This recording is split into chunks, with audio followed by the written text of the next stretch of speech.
guys, jumpa lagi dengan Mimin Oyen GG. Mari kita lanjutkan cerita Donghua Dewa Xiaoyan part 19. Ayo langsung aja kita ke alurnya. Di lantai 8 ada dua sosok yang terhuyung-huyung dan berlari kencang di kabut abu-abu. Di sepanjang jalan banyak aura yang menyapu mereka tanpa terkecuali. Ketika mereka melihat dua sosok ini dengan jelas, mereka semua memilih untuk menghindar dengan rendah hati.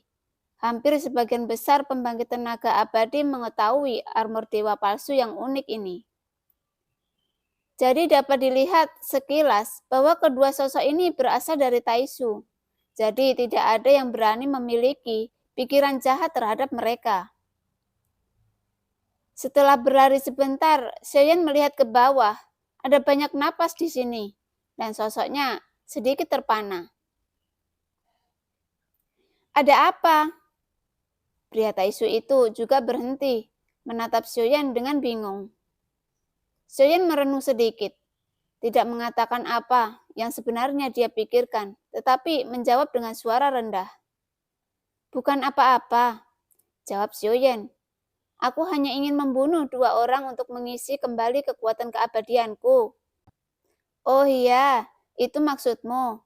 Dan sepertinya ada semacam keberuntungan di sini. Untuk pergi ke lantai 9, kamu membutuhkan setidaknya 30 pil ajaib Cian. Apakah kamu memilikinya? Pria Taisu tiba-tiba bertanya kepada Xiaoyan. Xiaoyan tiba-tiba mengungkapkan ekspresi terkejut di hatinya. Apakah kamu membutuhkan 30 pola? Energi iblis ini tidak mudah ditekan. Saya hanya memiliki 20 pola. Sepertinya saya benar-benar ingin membunuh dua orang ini.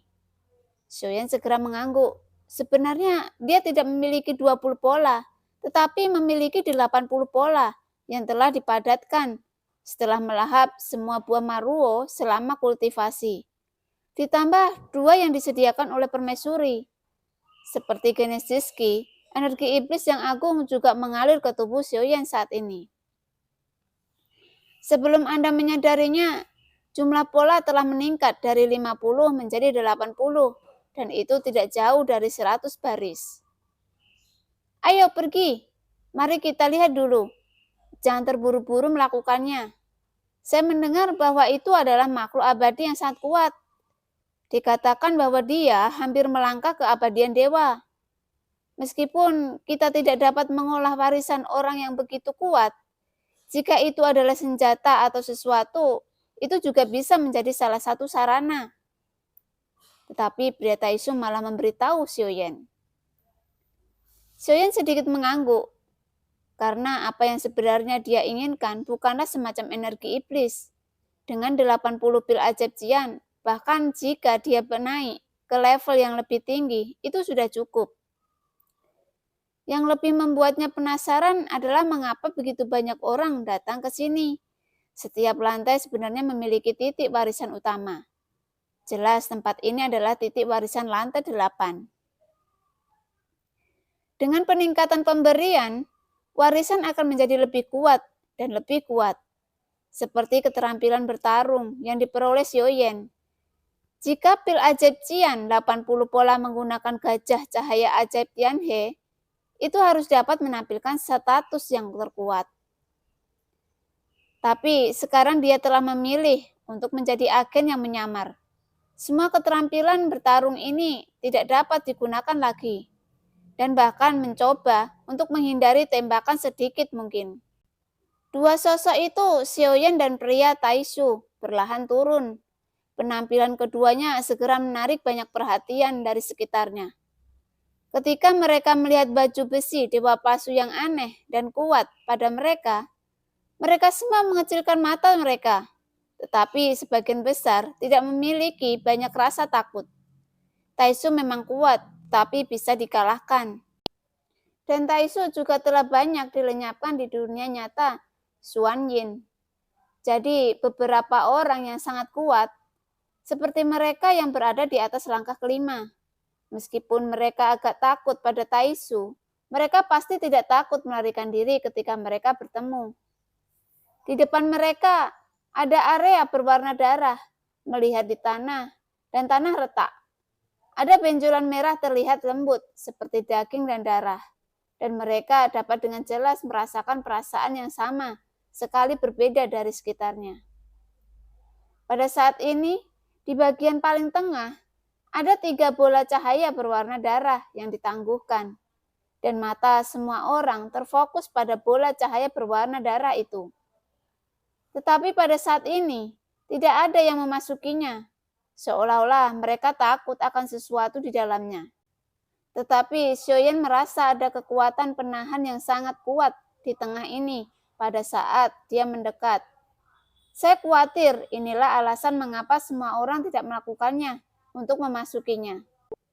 Namun, Xiaoyan menemukan bahwa dengan kedatangan mereka berdua, kekuatan larangan ini menjadi sangat lemah dalam sekejap. Xiaoyan langsung mengerti jelas bahwa untuk membuka warisan ini, dia perlu mengumpulkan pembangkit tenaga abadi yang cukup. Xiaoyan tersenyum pahit. Harus dikatakan bahwa Raja Iblis Tianhe memang seorang yang suka berperang. Bahkan setelah kejatuhannya, warisan yang diatur untuk semua orang untuk berjuang dalam pertempuran memperebutkan warisannya. Itu hanya larangan. Tunggu sampai aku melanggarnya. Pria Taisu mengatakan itu dan siap untuk mengambil tindakan secara langsung. Berniat untuk menghancurkan larangan itu secara tiba-tiba dengan kekuatannya sendiri. Tunggu sebentar, jangan membuat gerakan gegabah. Bahkan jika Anda memaksanya untuk membuka, orang-orang di sekitar Anda akan mengerumuninya, dan Anda harus menghadapi persaingan pada saat ini. Ya, hampir tiba. Sekarang aku mendengarkanmu. Pria Taisu menjawab, dan Xiaoyan tersenyum kecut. Tiba-tiba merasa bahwa orang yang terlalu dewasa ini mungkin memiliki pikiran yang agak berat, yang selalu membuat Xiaoyan merasa sedikit aneh. Setelah memikirkannya untuk waktu yang lama, sesosok muncul di benak Xiaoyan.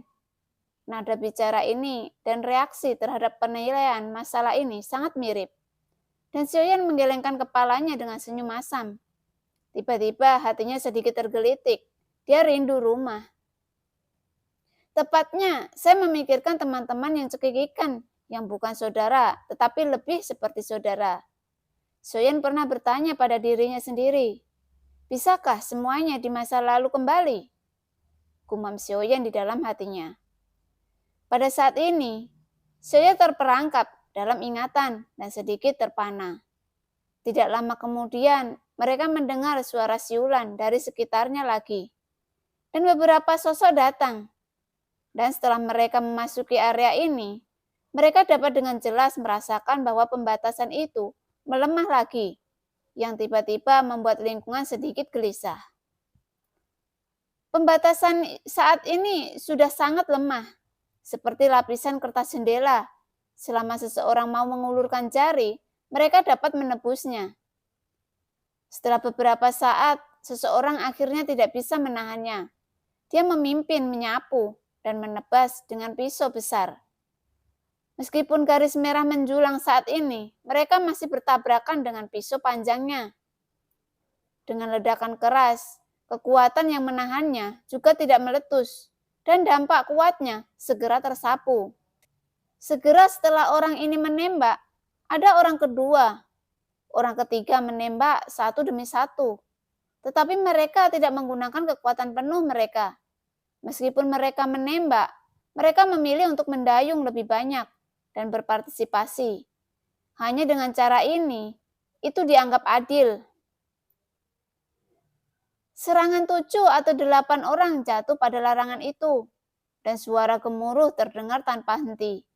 Larangan yang tampaknya lemah dan rentan ini jelas melebihi harapan semua orang, dan itu sebagian tidak rusak, bahkan tidak bisa dipecahkan. Sudah waktunya untuk memulai. Pembatasan telah mencapai titik terlemahnya. Xiaoyan bergumam. Meskipun dia membuka mulutnya untuk berbicara, tetapi tubuhnya tidak bergerak. Tetapi pada saat suaranya jatuh, pria Taisu hanya mendengarkan kata-kata Xiaoyan di atas larangan ini. Saya melihat ruang cahaya utama berfluktuasi. riaknya terdistorsi, dan seluruh pembatasan seperti bola air dengan riak. Ketika riak melonjak ekstrim, seluruh pembatasan runtuh dengan keras, dan tiba-tiba 7 atau 8 orang mereka semua menyapu ke arah 3 bola merah. Bola berwarna darah di tengah pembatasan telah hancur, mereka dengan kecepatan yang sangat cepat. 7 atau 8 sosok menyapu hampir pada saat yang sama, dengan kecepatannya sangat cepat. Segera mereka mendekati 3 bola merah berwarna darah. Tentu saja, orang-orang ini juga termasuk pria Taisu. Dia juga tertarik pada salah satu bola merah, dan dia sudah mengulurkan tangan, pergi untuk menyentuhnya. Duar! Pada saat ini, cahaya dan bayangan tampak jatuh dari langit, dan dampak kuat langsung memantul dari semua sosok. Dan seteguk besar darah menyembur keluar dari sosok yang ditembak dari belakang. Dan setelah pria Taisu menstabilkan sosoknya sedikit membeku. Segera, tatapannya beralih ke sisi yang jauh. Sebuah cahaya dan bayangan berdiri di depan 3 bola darah itu. Xiaoyan melihat cahaya dan bayangan yang muncul seperti bayangan, dan matanya sedikit menyipit di dalam baju besi dewa palsu. Ini Raja Iblis Tianhe. Xiaoyan terkejut ketika dia melemparkan gambar gajah cahaya Iblis Tianhe. Xiaoyan telah melihatnya, dan itu persis sama dengan cahaya dan bayangan di depannya. Aura tirani meletus dari cahaya dan bayangan itu, dan semua orang tampak serius. Jelas, jika Anda ingin mendapatkan warisan di antara 3 sel darah, Anda harus melewati level ini. Adapun Xiaoyan, dia tidak berpartisipasi ketika orang-orang ini menyerang larangan satu demi satu. Jadi dia selalu di belakang, dan sepertinya dia tidak peduli dengan warisan 3 sel darah ini. Hampir tidak ada yang memperhatikan sosok Xiaoyan, bahkan pada saat ini. Ketika mereka melihat cahaya dan bayangan, 3 sosok melesat keluar darinya dan kemudian mundur ke sisi yang jauh. Melihat sosok yang mengembun di ujung terjauh dengan tatapan sedikit ketakutan, seolah-olah mereka mengenali identitas cahaya dan bayangan ini. Jangan takut, semuanya ini adalah ujian yang diberikan kepada kita oleh Yang Mulia Iblis Tianhe. Kalian semua abadi. Selama kita bertarung bersama, kita akan dapat memusnahkan mereka. Siapapun yang berkontribusi paling banyak secara alami akan memiliki hak untuk mewarisinya. Satu orang berkata dengan suara yang dalam. Jika mereka semua mundur, jelas sangat sulit untuk menyelesaikan cahaya dan bayangan hanya dengan 1 atau 2 orang. Bahkan jika itu bisa diselesaikan, itu pasti akan membayar harga yang besar. Dan orang-orang di sekitar ini bukan orang baik. Hanya setelah mereka benar-benar mengorbankan segalanya untuk mengalahkan cahaya dan bayangan, mereka akan mengekspos sisi paling jahat dari sifat manusia. Jadi harus semua orang terlibat, dan itu adalah pilihan terbaik untuk bergabung untuk melawan musuh. Tapi sepertinya tidak ada tulang punggung. Harus dikatakan bahwa dalam hal ini, tidak ada yang akan diyakinkan oleh siapapun. Lagi pula, mereka yang bisa berdiri di sini semuanya kuat, setidaknya pembangkit tenaga listrik di langkah ketiga. Jadi, saya ingin untuk menyatukan semuanya, walaupun sebenarnya hal yang sangat sulit. Kecuali ada pembangkit tenaga listrik yang mutlak. Mata Xiaoyan beralih ke pria Taisu. Jelas keberadaan armor dewa palsu di sini adalah yang paling memenuhi syarat untuk memimpin semua orang. Mari kita lihat apa yang akan dilakukan pria Taisu itu. Aku melihat pria Taisu itu maju melangkah dan segera berteriak keras dari dalam armor dewa palsu. Tunggu tuanku, ketiga warisan ini milik tuanku. Suara penuh momentum yang kuat tiba-tiba terombang-ambing, dan mata semua orang tertuju pada sosok pria Taisu. Tiba-tiba, alis semua orang sedikit berkerut, dan ada ketidakbahagiaan di mata mereka. Ingin mengatakan sudah terlambat, tetapi terlalu cepat. Pria Taisu tiba-tiba berbalik dan menginjak kehampaan dan mengaum ke arah salah satu dari mereka. Orang ini adalah langkah keempat. Hanya dalam waktu singkat, dia melihat pria Taisu dengan niat membunuh yang berkedip di matanya. Dan niat membunuh inilah yang menjadi target perburuan yang pertama pria Taisu ini. Serangan seperti guntur menghantam pria itu. Kulit yang terakhir berubah sangat mengerikan, dan dia segera mengambil tindakan untuk melawan. Pertempuran akan segera dimulai, dan dengan pukulan berat, pria Taisu menghancurkannya dengan kekuatan mutlak. Dan sosok itu menembak balik dan menyembur keluar dalam sekejap. Seteguk besar darah dan ada lubang darah muncul di dadanya. Adapun jantung emas yang berdetak yang muncul di tangan pria Taisu itu, dia tidak ragu-ragu mengepalkan kelima jarinya yang memegang jantungnya dan meledak di tangannya, dan kekuatan abadi emas diintegrasikan ke dalam baju besi dewa palsu. Tidak hanya itu, sosoknya tidak berhenti sampai di situ, dan serangan sengitnya jatuh pada langkah keempat. Pertarungan antara keduanya tampaknya tidak ada pada level yang sama. Langkah keempat benar-benar tidak dapat menahan serangan dari pria Taisu. Di bawah tatapan semua orang, tubuhnya langsung terkoyak. Tubuhnya hancur total dan akhirnya mengandung kekuatan abadi. Tulang keabadian juga diserap ke dalam baju besi dewa palsu.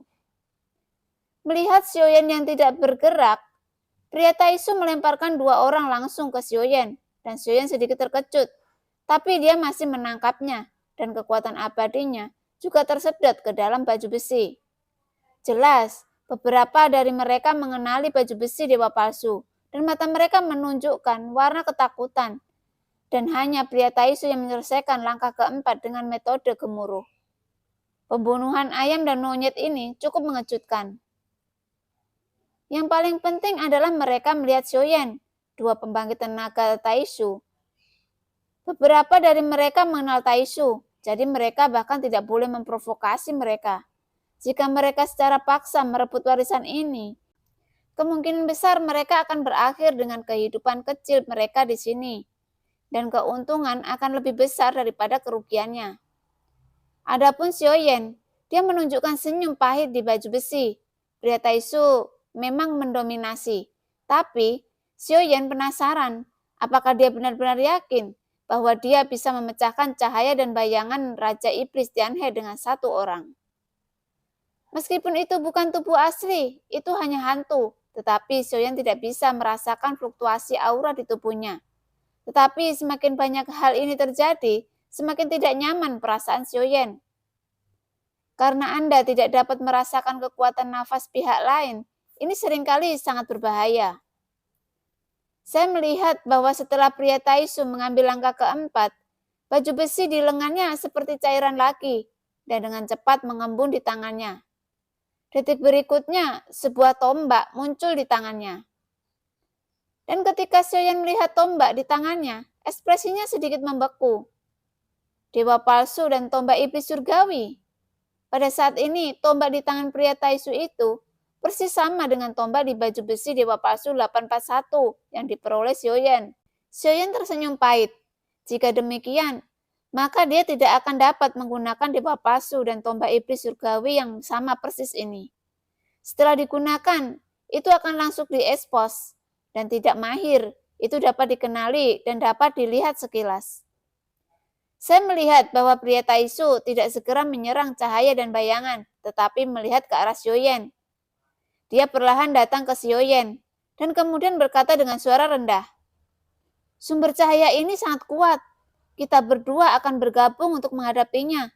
Dan setelah membawa kita untuk mengambil warisan, orang-orang di sekitarku ini akan membunuh siapapun yang tidak enak dipandang." Xiaoyan sedikit tercengang ketika mendengar ini. Jelas tidak mungkin untuk tidak bergerak. Setelah sedikit jeda, Xiaoyan mengangguk.